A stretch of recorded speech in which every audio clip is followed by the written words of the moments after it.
Merry Christmas, everybody. This is Hammer Striker here. Christmas morning, look what Hammer found in his stocking to go with his Colt Cobra. VZ grips, they're G10 grips, and these are the grips that the gun was actually pictured with at SHOT Show before its release. But when they finally did release the gun, it was only available with the black rubber grips that you see on it. So with it being 38 special and not 357, you don't necessarily need the cushioning of the rubber grips. And when we saw this gun, the SHOT Show release, this was a really nice looking grip. So we're going to go ahead and put the grips on, show you how easy it is to do, and then show you what the gun looks like afterwards. And maybe if you were lucky enough to either get a Cobra under the Christmas tree, or you've got a Cobra, now you got an idea for a Christmas gift to yourself afterwards. So let's go ahead and get started on this. I'll get everything in position and we'll go from there. From a tool standpoint, you don't really need a whole lot. You'll need a screwdriver. You need a Torx T15. For whatever reason, unbeknownst to me, they chose Torx for the screw that'll hold it in place. And you'll need a flathead screwdriver to remove the old grip. It's going to be actually a fairly easy job, despite the fact that the packaging came with lots of promotional materials, little business cards and everything else, but absolutely no documentation. So let's start with, of course, making sure that the Colt that we're going to do our surgery on is unloaded, and of course it is. So let's go ahead and get the grips off. Just one screw at the bottom. And all you're going to do is turn it a few turns and it's going to go loose. And you're probably used to the screw actually backing off. And I could turn this screw all day. It only takes a few turns. It's not going to back off because it's captured by the rubber. But you'll see I can pull the grip a little bit and it'll put some tension on it. And then turn it a few more turns. And just keep doing that until you get it loosened up enough that you can actually pull it completely off. There it goes, and it'll slide right off at this point. Put the screwdriver down and make it a little bit easier. And you kind of rock it off. So now I have the grips and the screw is captive, and I'm going to set these aside and hold on to them in case I ever decide to put them back on.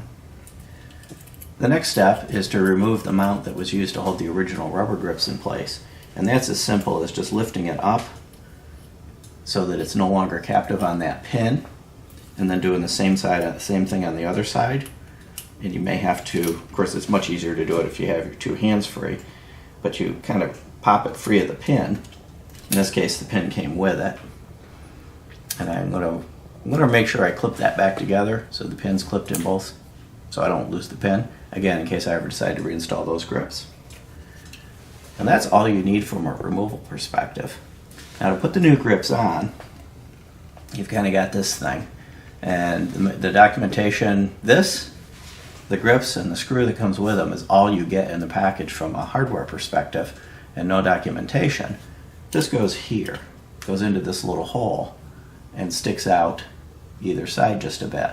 And this is going to grip into the bottom of the grips. So let me take these apart. So this screw will back out and actually come free. But this hole at the back of the grips here is where that pin lines up. And effectively what that does is it allows for rigidity. It keeps the grips from twisting back and forth.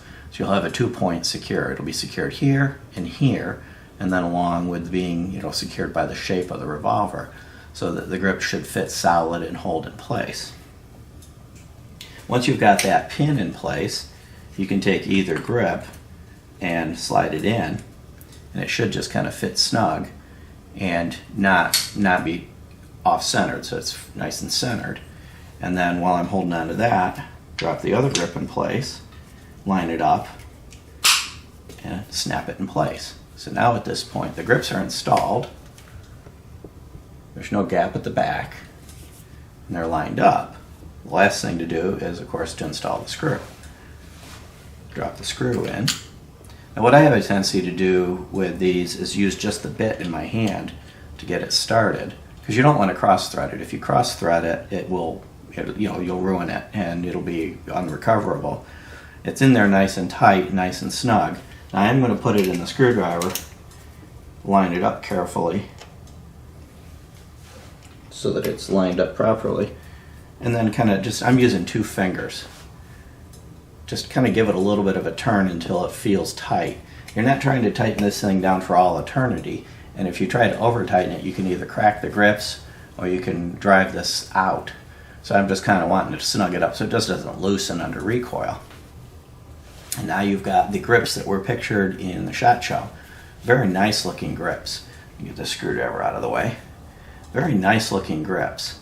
The kind of the blue and the black offset with the gun. It's kind of more of a bluish black with a gray. Really look nice with the gun. Now if we can only get them to release the blue fiber optic tube that was shown in SHOT Show, then it would be, you know, kind of really fitting that nice color scheme. It's a comfortable grip to hold. It fits well in your hand. With 38 Special, the recoil is not going to be significant, so it's not like, you know, it's going to hurt your hands at all. And the G10 material is nice and smooth and comfortable to hold, but gives you a nice solid grip.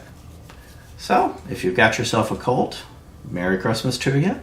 If you like these grips, they are now available, and you can actually fairly easily install them in a matter of a couple minutes. If you like our videos, please give us a thumbs up, share, subscribe. Have a great day. Thank you.